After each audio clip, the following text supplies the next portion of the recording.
Okay, today on The Frequency, we're going to be talking about the 2024 Writers Black Conference and my special guest, Professor Donna Hill, on The Frequency.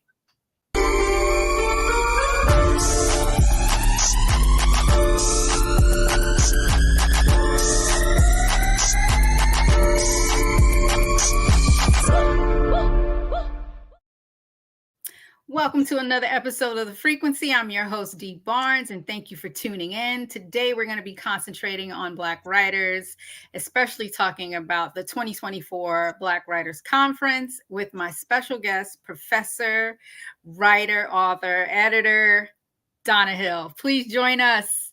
How are you, sister?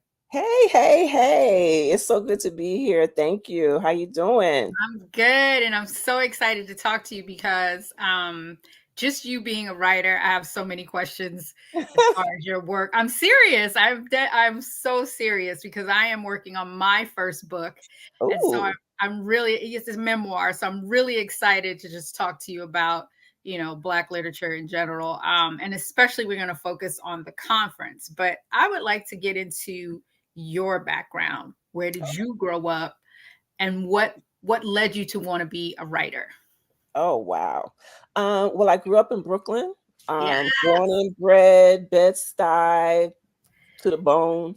Do or die, Bed-Stuy. Remember that? Bed-Stuy. So I grew up here. My aunt was a teacher. She insisted from back in the day, because this was, pre, everybody got to go to nursery school and kindergarten and all of that. Right. So my aunt would come home in the afternoon when I was like, 4 or 5 years old and have me read. I always had books. When I was old enough to go to the library on my own, that's where I spent my Saturdays. So I was like, I guess what kids would call now like a nerd. Right. So, I'm sitting in the library and everybody's out doing whatever they did, but I was reading. And, fast forward, dozens and dozens of years, of course, Um, I always was writing, Mhm. but I never saw anybody that looked like me in the books that I was reading. Right. Wow. Okay. So it was always this thing that I never thought I could be a writer, because I wasn't validated anywhere. Right. So I was just writing for myself. I'd write for my friends and, all of that. And one day I did a short story. Mhm. And I said, I'm just gonna put it out there. I went and found a book of where to submit short stories. I submitted my first short story, and a few weeks later, I get a letter back from the editor of the magazine, Right. and she says, "This is not a rejection. This is what I want you to do." Because I had sent my little short story to the confession magazines. So for Uh-huh. those of you who know Black romance, Bronze Thrills, all those kind of Right. confession magazines. So I sent it, and I rewrote the story to her specifications. They published it, and this was like 1989-ish. Wow. And I they paid me like, I don't know, $50 or whatever it Yeah, was. yeah, yeah, yeah. And But it I was was your like, proceeds. whoa, I'm a published writer Okay, you're a published writer. Now, and I'm getting paid. were you okay? Were you like going to school at the time to I was want to working. teach? You I were was working. working. I wasn't in school then. I look much younger than I actually am. So there's that. There's Um, that. We know black don't crack, okay? Same here, same exactly. here. And so this same editor, she mentored me. She took me to Wow. my first writers conference. Mhm. Her name is Nathasia Brooks Harris. She took me to my first writers conference with my partial manuscript. I met with one of the biggest publishers of romance in the country. Mm. And she basically told me that this is a good story. However, do my characters have to be Black? No. Yes, and this was in Wow. New York City in 1989. So this is not, the backwoods of the Delta anywhere. This is Right. Manhattan. So I was totally thrown. And I said, well, yeah, because everything that I've been reading, write about what you know. So I figured I should Exactly. know a little something about being a Black woman. Right. So again, fast forward, I submitted it to another house and was essentially told, if we're going to publish any Black romances, they have to be better than anything else that we're doing. So I was like, whoa. And I eventually found Odyssey Books when I was Mhm. sifting through a magazine. Odyssey Books was a small Black publishing company in Silver Springs, Maryland. Letitia Peoples was the publisher. I sent my partial manuscript to them eventually. Mhm. And I'm, figuring, Right. I get another rejection. I get a letter back and say, we want to publish your book, send us the rest. But meanwhile, I'd never Wow. written the rest because I was being told, we're not going to do this. So Yeah. going back and forth to work on the train, I Mhm. would write my manuscript. I would write the story out longhand in on my notebooks. Wow. I come home in the evenings and I sit down at a Selectric typewriter, Oh, yes. yes, with carbon paper, and Mhm. write out the whole nine and type out this manuscript. And actually still have it. I That's eventually brilliant. finished it, Uh-huh. submitted it to Odyssey Books, and it was published. So my first novel came out in 1990. 1990. And did you always know you wanted to write romance novels? Was that No, it was actually more by accident because I was really a mystery reader. Like I okay? would read mysteries and about the gods and Greek gods and things like Right, that. right, right. So, my first short story for the confession magazines was actually this sort of like mystery. This woman was being followed Uh-huh. and they eventually get together or whatever, but it was kind of like this little mystery thing. So I because it was the confessions, they're Right, romantic type stories, right. and so I kind of like tumbled in it more so than by design.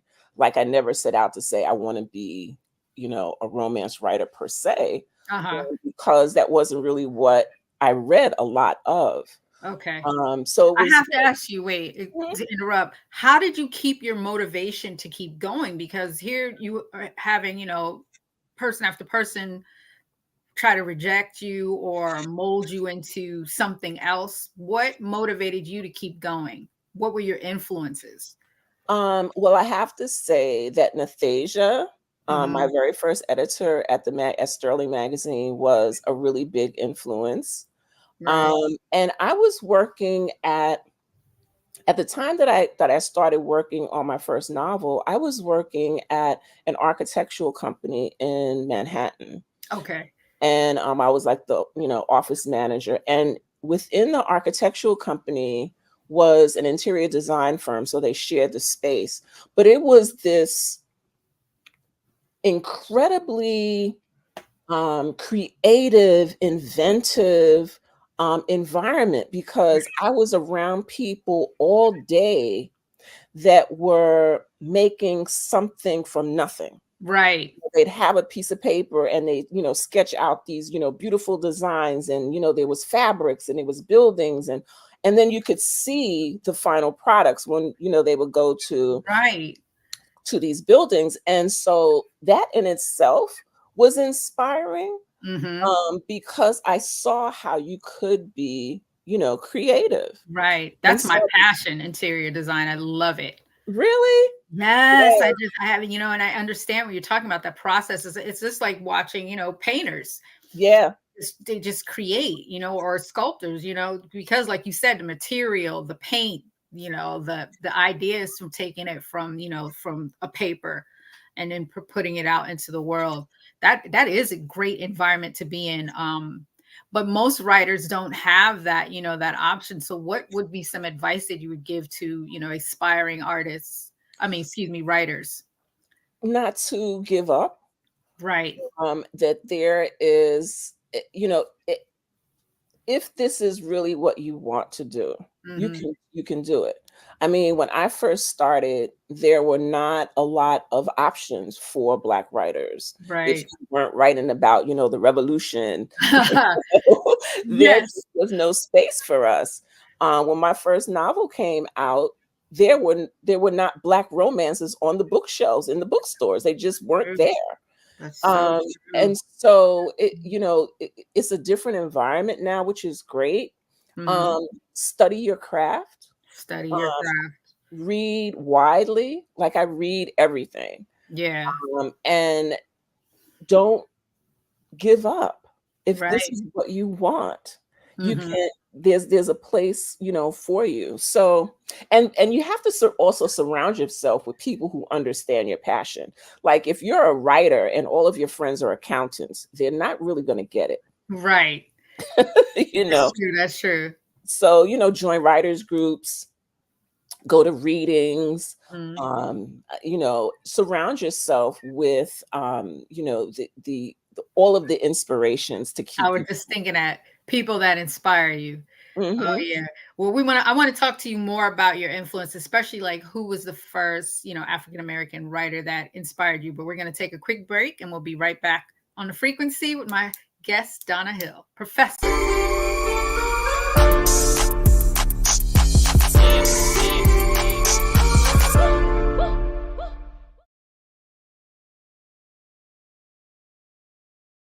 Black Star Network is here. Oh, no punch! I'm real revolutionary right now.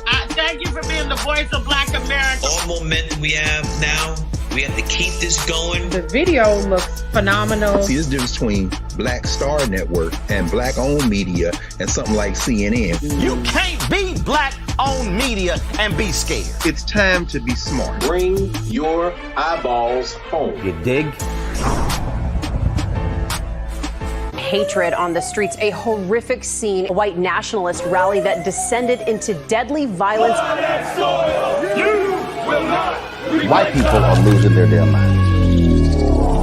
It's a angry pro-Trump mob storms the U.S. Capitol. We've seen We're about to see the rise of what I call white minority resistance. We have seen white folks in this country who simply cannot tolerate black folks voting. I think what we're seeing is the inevitable result of violent denial. This is part of American history. Every time that people of color have made progress, whether real or symbolic, there has been what Carol Anderson at Emory University calls white rage as a backlash. This is the rise of the Proud Boys and the Boogaloo Boys. America, there's going to be more of this. Here's all the Proud Boys, guys. This country is getting increasingly racist in its behaviors and its attitudes because of the fear of white people. The fear that they're taking our jobs, they're taking our resources, they're taking our women. This is white fear.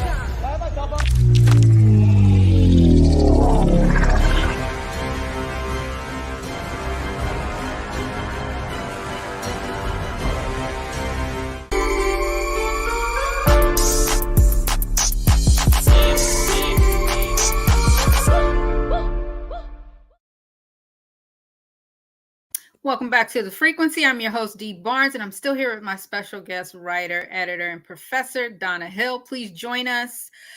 Over the break, thinking about what you were saying and trying to remember, you know, what I read, because I was the same type of kid in the library, read everything. And also my mom, she sold the encyclopedias, the Britannica encyclopedias. Wow. Yes. So that was my Google at the time. So I had all those books, like from the breakdown for, you know, just the regular library from A to Z, to medical books, to, you know, life cycle books or whatever. And I was thinking, what was the first Black author that I recognized as a young person? And I have to say, thinking about it during that time we were just talking, maybe Alex Haley, you know, thinking about roots and, you know, the Malcolm X story. But I can't think of like the women I didn't learn until when I got older, you know, more the end of high school. And then of course, college, because then college, they don't teach you, you know, Black history and things about the authors and stuff like that. So who was some of your influences, and like, what was the first Black author that you recognize, male or female? Wow. Black authors came to me much later. Right. In life, again, because of when I started, there weren't any that I had access to. Right. Or knew about. Mm-hmm. And I didn't have any writer friends to say, oh, well, this is who you should read, you know? Right. So there was that. And so I don't even know how I came upon this book, but it was Corbin. What is his name? Stephen Corbin. No Easy Place to Be. No Easy Place to Be. Yes. Oh, it was so good. I still have it. It's like dog-eared, and it was hardcover, so it has the paper cover that comes around around the edges. So that was very inspirational to me, because of the time period that it was. Mm-hmm. And just trying to recall some of the elements, but I know that I was like, wow, here's a story about like places that I can recognize and people that I can recognize and the language that I can recognize. Right. And one other, and this was later also, I started beginning slowly to find, Black books. Doris Jean Austen's After the Garden. I was so involved in reading that book. Mm-hmm. I was literally walking down Fulton Street in Brooklyn, reading the book and crying. Oh, wow. Walking down the street. So that's, so those two books were my early sort of introductions to like, this is what Black fiction can look like. Right. You just made me think of Native Son. Yeah. Yes, because I do recall finding that in the library, and it was like, hidden. Yeah, Like, yeah. it wasn't like out and about. So yeah, you made me think about that. And the women, like you said, not until, I got older, it's very frustrating for, I mean, it's different now, like you said, for Black writers, but I can't even imagine how you navigated that, time by yourself. And it's great that you had a mentor, to kind of guide you through that, because we don't have that. You're like basically an explorer. You know what I mean? You're basically an explorer, just out there, trying to find your way. So when did you, I know you were writing this whole time, but when did you become a professor? Well, my writing propelled me to go into academia as well. Okay. I'd been writing for, a couple of dozen years already, and I was teaching workshops. Oh, okay. I The writers would do writers workshops and things like that. Some of which I was doing for Medgar Evers College's Center for Black Literature. So I was doing some of those. And then I realized I want to teach people what I've learned. And I want to be able to do it on a larger scale. But I knew that in order for me to be able to do that, I was going to have to go back to school. I was going to have to get, a graduate degree in order to be able to teach in college, because I knew I wanted to teach at college level. So I went back to school, and I got my MFA in creative writing. And I first started off at Essex County College in New Jersey. Oh, yes, I'm familiar. Yes. So I was teaching there, and they put me through, I learned how to do everything. One of my first classes that I took was a world literature class. So they give me this book. This is my first class like ever. Oh, wow. Book. It must be about 5,000 pages long. I was like, oh my God, what am I going to do with this? Oh no. And so I teach this class, but the Professor Longmore, who hired me, she's one of those people that, if I hired you, clearly you have to be able to do what I think you can do. So do it. Right. And, put me in these classes, and, I got my sea legs, and I was teaching. So that was in 2012. Right. Like I graduated at the end of, 2011. And in January of 2012, she hired me at Essex College. Like right out of school. Right out fresh. I was still fresh. My degree was, the ink was still drying. Right. Were you terrified or what? I was terrified. I was like, oh my God. But I again had another mentor, Terry Benjamin. And I was like, Terry, help me. And he says, all you got to remember is stay one page ahead of the students. And I never forgot that. I was like, okay. She said, he was like, basically, don't let them see you sweat. Right, exactly. They expect that you know more than they do. So just act like it. That is great advice, though. Stay one page ahead. Stay one page ahead of the students. You could apply that to life. Exactly. And I love that. Shout out to Terry. Yes, Terry Benjamin. And so I was there from 2012. 2013, I got an opportunity to teach as an adjunct at Medgar Evers College. Okay. Thank you to Dr. Brenda Green for that. She brought me on. So in 2013, I adjunct until 2017, when a position was beginning to open up for faculty. Okay. And I did that for a year, and then I came on full time in 2018. So that's where I've been at Medgar Evers College full time as a faculty assistant professor since 2018. And this whole time, as you've been teaching, you've been writing. Yeah. And releasing books. Yeah. What are some of your books? Some of the titles offhand. Oh my God. I have like we have the books. I have like over 100 titles published. Oh my goodness. I didn't know it was over 100. I know I did look at a lot. Wow, Yeah, congratulations. yeah. So my most recent, I guess I should start from now and go maybe Yes. go backwards, but my most recent is a historical fiction, I Am Aya. That came out in, yeah, there it is. Yay! Yes, Love that yes, book. beautiful book. I was hoping we talked about that. What is I Am Aya about? Oh my goodness. It is about legacy. Oh. It is a story of a young woman who has essentially dismissed her legacy as a result of the things that her mother told her. You know, we are not about that. We are moving forward. The past is the past. You know, it's nothing but horror for Black folks. So we're not doing that. So that's how she grew up. She ultimately has to come back home for her father, who had an injury, and she comes back to Sag Harbor, one favorite place of mine. Right. And she comes back to Sag Harbor to take care of her father.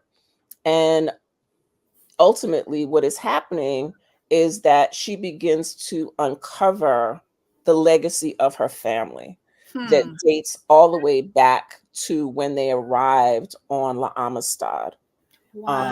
just outside of Sag Harbor. So there's a parallel story. You hear the voices and live the experiences of her ancestors as she is uncovering this information until it all just sort of merges together at the end. Is it based on a true story? A little bit. There are pieces of it that are based on a true story. The La Amistad coming ashore is true. Right, of course. Cinque, you know, the hero of that story, that part of it is true. But in my version, because I am a fiction writer, Right. I actually had a woman on that ship that helped Cinque Wow. release, because there's this fable that there was this rusty nail that he found and was able to unloosen his shackles. And so when I was thinking of who could my initial character be, I thought, what if it was one of the women who were captured, because they would let the women more often walk free and Right. train the men. Because they didn't feel that they were a threat. Right. What if she was the one that found the nail to free him? And so that's how the story begins, with that ancestor back in 1839 up to sort of present day. And so it's my contemporary characters, heroines. I'm sorry, her matriarchal lineage that we follow. And we go to Tulsa, the Chicago fire, Philadelphia. We move through the Depression. So, and all of her ancestors are relevant during that time. Wow, you made me think of two things. One, though, I have to address. I don't know how you feel about it. What do you feel about reparations? Wow, complicated subject. It's complicated. Obviously we're owed reparations. I don't think there's a real question about that. How would we get them, and what does that even look like? I know that, for example, in Tulsa, they're talking about reparations because they can actually connect, certain family members with families that were actually destroyed, as a result of what happened at the Tulsa riots. Right. So if I sort of said, to my government, well, I want reparations, where and how do we make that happen? You made me think about it, because the key thing you said in the book was about dismissing the legacy. And I feel like, the majority of African Americans are dismissing their legacy. I don't even know it. Right. Yeah. Don't even know it. Most people can't go beyond maybe their great grandparent. Exactly. It's sad, really. Yeah. And I'm one of those people. I can't go past that. I don't know a lot. I'm still learning my history of the family and all of that. Yeah. Dismissing the legacy. I want to touch more on that subject. We're going to take a quick break and we'll be right back. Okay. All right.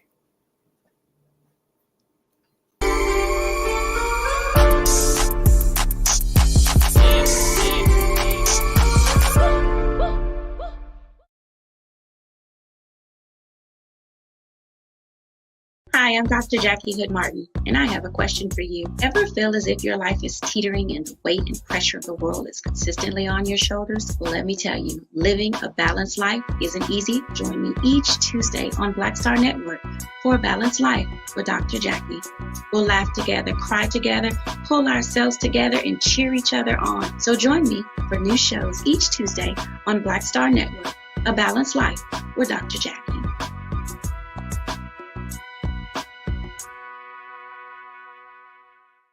When you talk about blackness and what happens in black culture, we're about covering these things that matter to us, speaking to our issues and concerns. This is a genuine people-powered movement. There's a lot of stuff that we're not getting. You get it, and you spread the word. We wish to plead our own cause.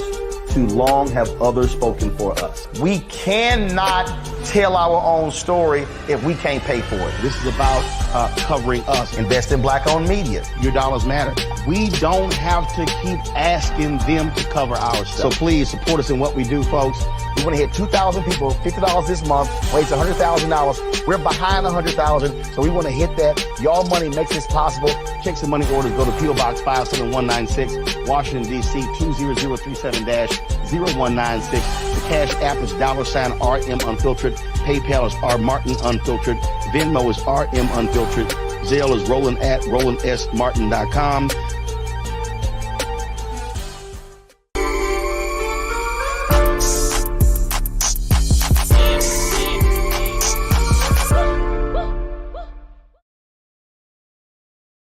Back right here on The Frequency with my guest writer, editor, and professor Donna Hill. Miss Hill, we were just talking about dismissing the legacy, and I was thinking so deeply about your book. I'm definitely getting ready to jump into that because that story was amazing, and just the way you described it without giving everything away. Have you thought about, or are you in the process of like turning your books into movies? Well, that's a story I would love to see on the screen. So would I. It's actually being worked on shops right now. My book that came out before that, Confessions in B Flat, that has already been optioned. So, nice. What is that about?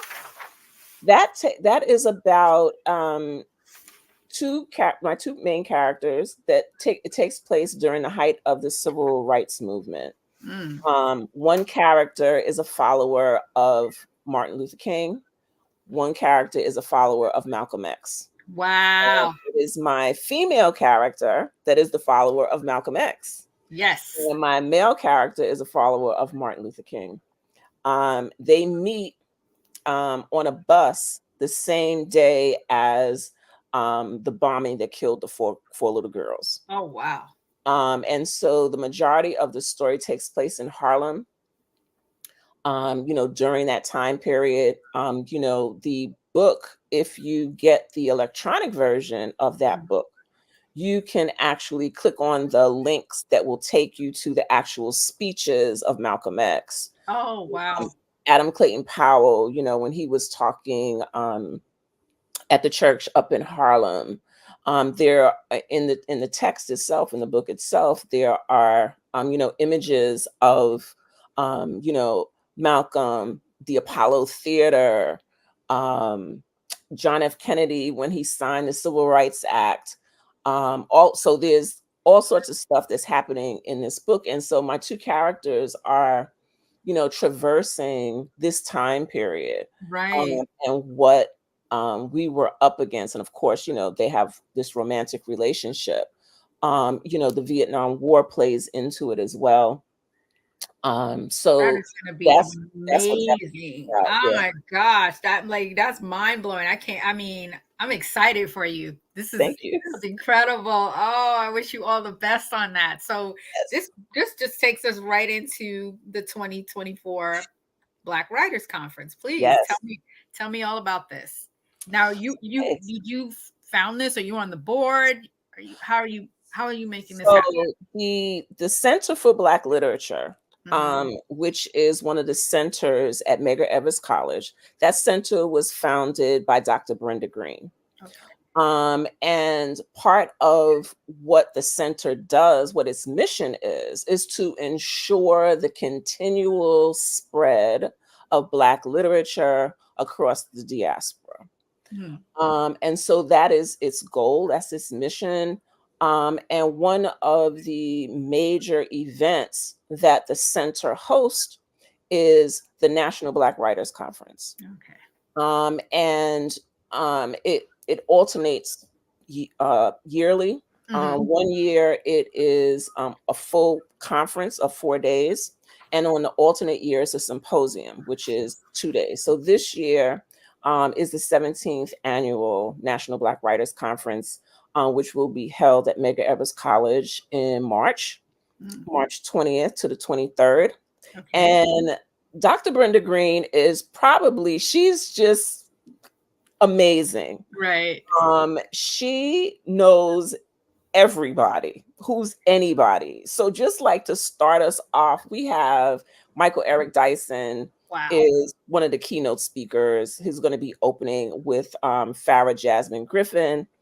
Percival Everett, whose book Erasure is turned into the film American Fiction, starring Jeffrey Wright. Yes.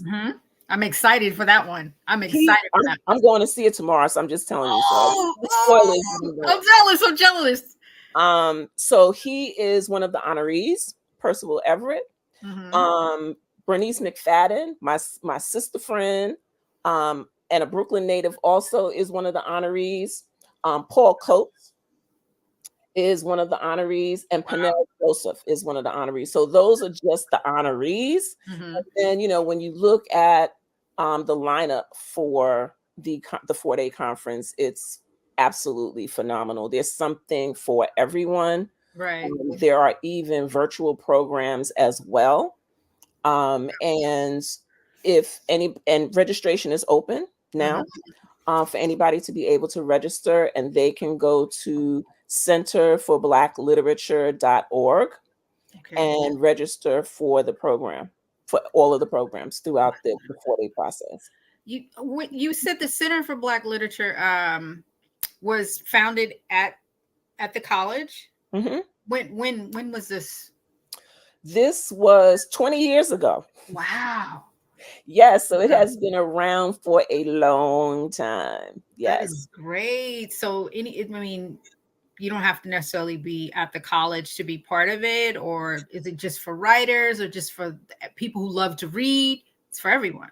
People who love to read. The Center for Black Literature hosts a variety of programs. Okay. They work with the college also, but they host the Roll program, which is re-envisioning our lives through literature, and that is dealing with our schools, our middle schools, our primary schools, and some high schools to get students to read. We bring in teaching artists into the schools. They work on a particular book for the semester. At the end of the semester, they produce their own manuscript. Wow. They do a program. So that's one of the programs that we have for youth. In addition to that, we have programs for elders. It's the Dr. Edith Wright Elders Writing Workshop. I used to be the facilitator for that. Right. If you want to know anything about anything, these women will talk about stuff that had me embarrassed, and I was like, but they're just like totally amazing. They write their memoirs. They've produced several publications based on their memoirs. So that's one of the other programs that they do. The Center for Black Literature also has other programs that they do like throughout the year, like smaller programs that they deal with. Not to interrupt you, you made me think about when you were talking about the program for school and the youth. What are your feelings on the book bannings right now, and certain, especially Black books? like I saw you throw your head back. Especially Black books that are being eliminated from the youth, and how is the organization kind of countering that? That's an excellent question. What is happening with, I mean, there's always been book banning. Right. But now it has sort of reached a fever pitch, especially as it is directed towards Black writers in general. It's almost, I mean, it's almost like a badge of honor to be banned at this point, as opposed to it being something negative. It's like, oh, you don't want to read my book? Okay. So hopefully I'll get on the list at some point. But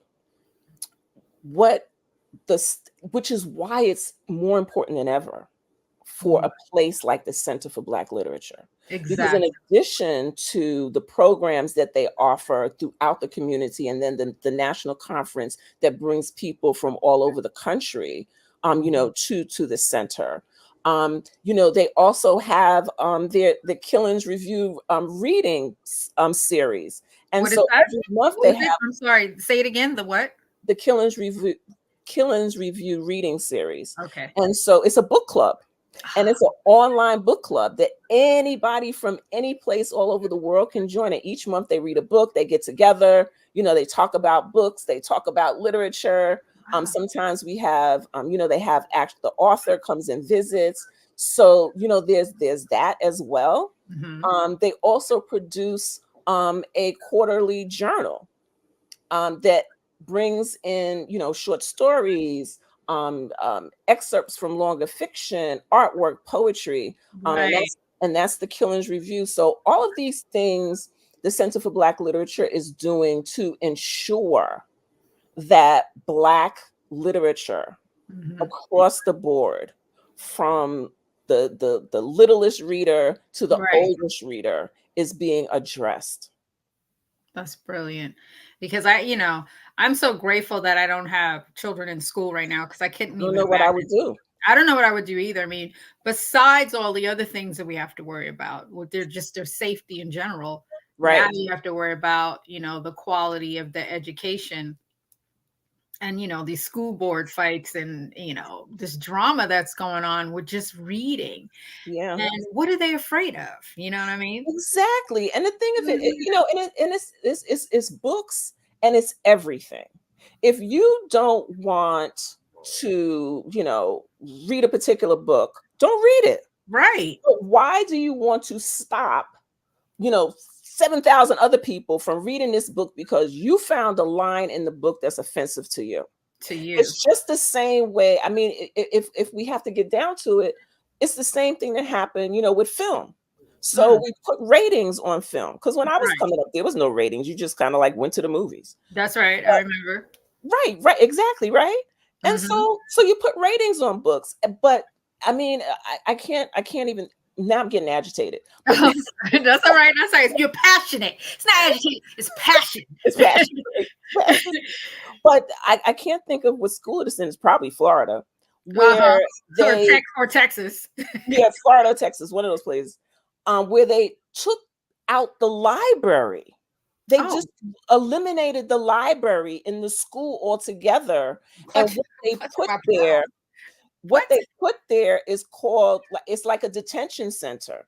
So if a student is acting up in class or whatever, they get sent to this place, this room, which used to be a library that no longer has books in it. Oh, that's heartbreaking. I mean, for you and I, kids that grew up going to the library, that was a sanctuary for us. I can't even imagine. Remove, and you know, you have teachers, you know, in these you know, states that, you know, the librarians have to remove books off the shelves because some parent was offended. Right. You know, they didn't want and it's okay, you don't want it in the classroom, but why is it taken out of the library? Library is public, essentially. Exactly. So, you know, I have just, it's scary. You know, and I'm glad, you know, my kids are grown, but I mean, you know, I have grandkids. I don't look like it. But No, you don't. No, you don't. I have grandkids that are in school, and it's like, you know, what is going to happen to them? And, you know, in Florida, you know, they have sort of banned Black history being taught in the schools. So by the time this next generation gets out of school, they won't know anything. They won't know anything. They're And dumbing down. there's places in Texas where they have changed Black history to say that the slaves weren't really slaves. Oh, yes, I know. That And we we came over benefited. because we wanted a better life and to be A better paid. life. They rescued us. The savior complex. Oh my God. We're gonna take a short break and we're gonna get back more into this. I mean, yeah, we both grabbing our head like, what is really going on? We'll be back, y'all. The frequency.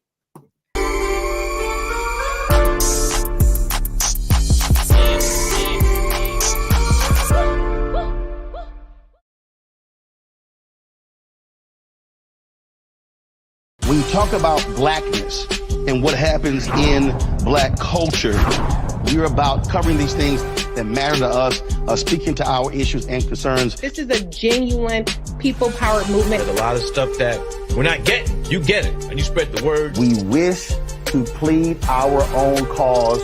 Too long have others spoken for us. We cannot tell our own story if we can't pay for it. This is about covering us. Invest in Black-owned media. Your dollars matter. We don't have to keep asking them to cover our stuff. So please support us in what we do, folks. We want to hit 2,000 people, $50 this month, raise $100,000. We're behind 100,000, so we want to hit that. Y'all money makes this possible.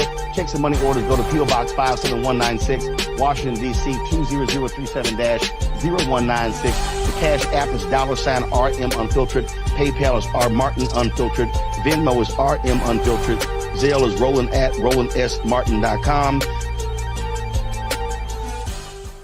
Black Star Network is here. Oh, no punch! I'm real revolutionary right now.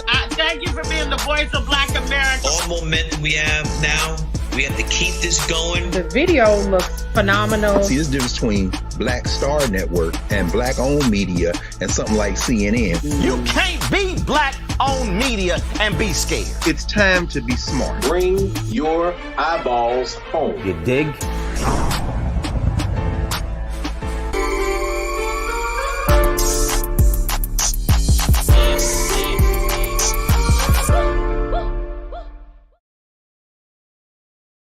Back right here on the frequency with writer, editor, and Professor Donna Hill. We were both grabbing our head with this madness with the book bannings. And do we have the link for the Center of BlackLiterature.org? Can we let's make sure that's on the screen, possibly, to put that up? Because I want people to definitely log in there and really get involved with. I think that books should be passed out.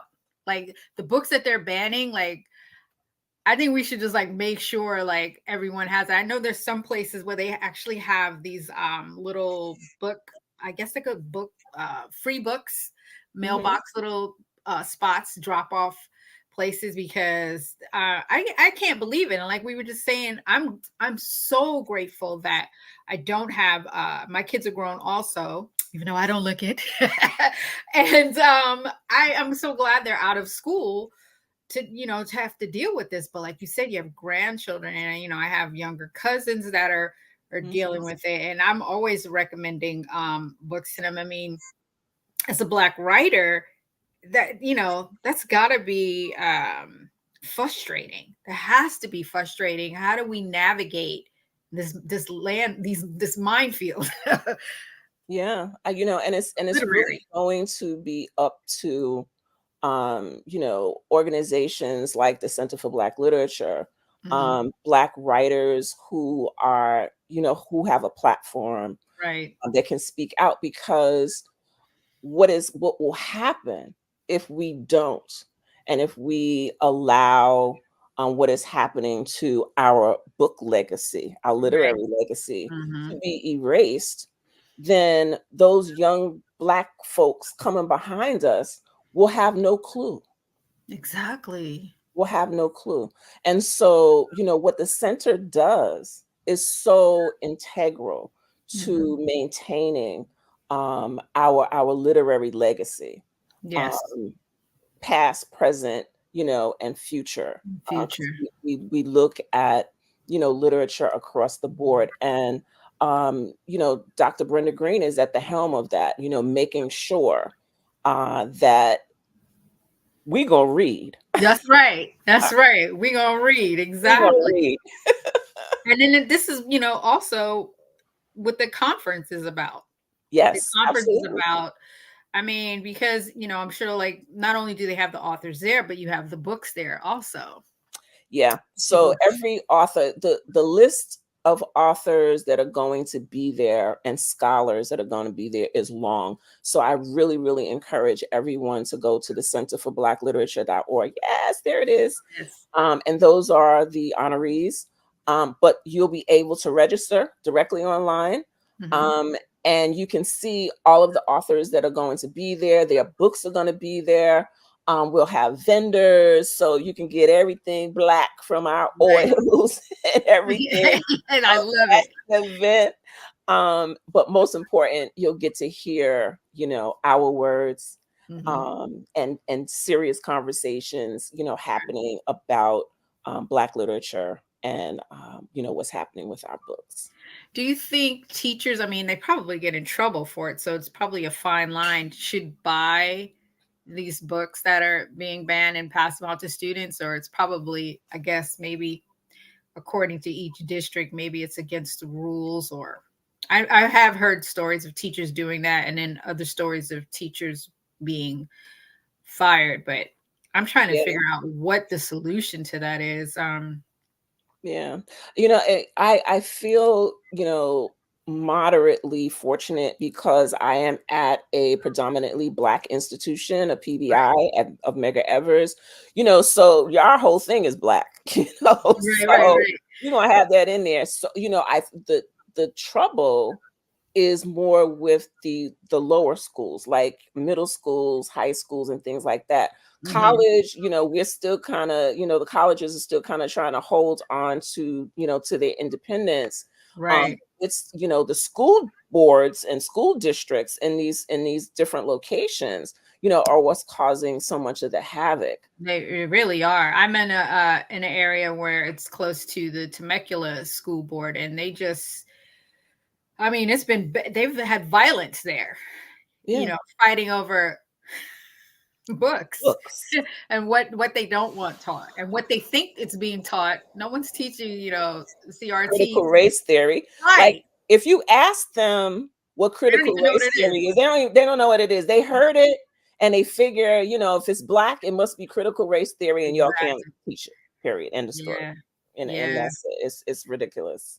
Absolutely ridiculous. It is. I mean, it's so frustrating too, because I mean, one of the greatest things I think on this earth is reading. You know what I mean? It's literature. It just opens up a world to you. I mean, it fills you with knowledge.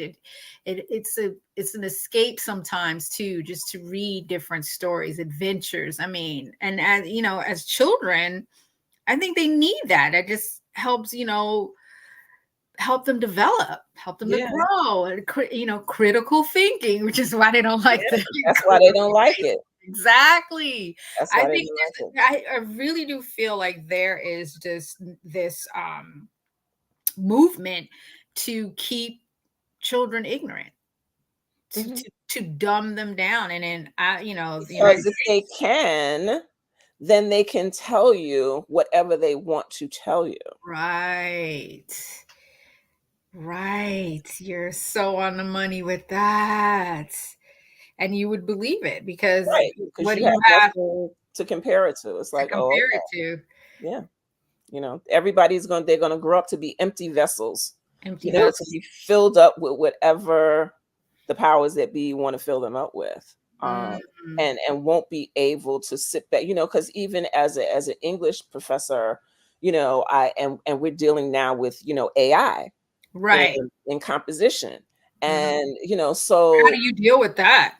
That's a whole other, exercise. And what are we going to do about this? Because students won't have to really think about anything. They can type in a prompt and say, write me a 250-word essay on author Donna Hill and include the facts that, she works at Medgar Evers College, and this machine will just spew it out. I've seen it. I've gotten into a lot of arguments with it. How do you distinguish from your students when they're turning in work that's not AI generated. I mean, I know there's a way to kind of scan it out, but have you had that issue? Yeah. Well, you can kind of tell because what happens is that the language is very generic. Right. And it's very superficial. So if Mhm. I asked a student to, analyze, the idea of ambiguity in the novel Passing by Nella Larson, and Mhm. they just put in, in the search engine, talk about ambiguity in passing, the AI generator will be able to produce something for you, but it'll Right. be all surface. What we require students to do is provide proof, right? Ha. So that's where the critical thinking comes in. So if you have a section in your paper, you have to justify why that's there. And you Right. can justify that why it's there because you've gone to the actual text itself, you found the support for it, and you put it in the paper, you cite it. And Ooh. so papers that are AI generated technically don't have that because the generator is not going to do it for you. They're not reading the book.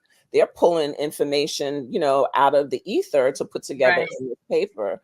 So those are some of the things to look for. There are scans that come that some search engines have when Right. That can detect what it's can AI, detect what's it, not. yeah.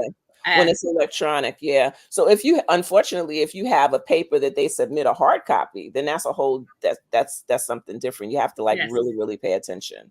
Yeah. Ooh, man, technology. I Is it a know. curse? Is it a curse or a blessing? A little bit of both. Exactly. A little bit of both. Well, what's coming up next for you? What are Oh, you wow. working on? I am currently working on a novel about the Pullman Porters and the start of the Black middle class that begins around 1944. And it is the journey of my two characters who meet on one of the trains. And my hero is a Pullman porter, and what that was like for them. Right. That life and the travel and how do you maintain relationships and the segregation and the racism that they had to face and why they were so important to the Black community. So that's what I'm working on now. So I'm doing my research. Oh, I love it. I love it. So this is how you get into the process of Yeah. your writing. What Yeah. advice would you give a writer in that process? To make sure that your facts are correct. Right. Because I've had that happen to me that I was just like, "Oh, I know about such and such and so and so," and I didn't. Right, right. The reader will tell you. Do your You know, research. Do your yeah, research. do your research. Make sure that you're as accurate as possible. Mhm. Because there are going to be things that you'll miss. Right. But you want to be as accurate as possible. For me, my process may be different from someone else. My process may start with just a concept. It may start with a character name that I particularly like for some reason, and I actually build a story around them. I know that what has happened with me over the past 3 to 4 years is that I've moved away from contemporary romance and women's fiction into more historical type work. Okay. And so, I always tell aspiring writers to read. Right. You just have to read and work at your craft simply because you have a computer and a story you think that you could tell doesn't mean that you're an author. And that's Right. okay, right? Because I can watch, Law and Order SVU until the sun comes up, but Right. that doesn't make me a detective. I Right? hear you. I hear you.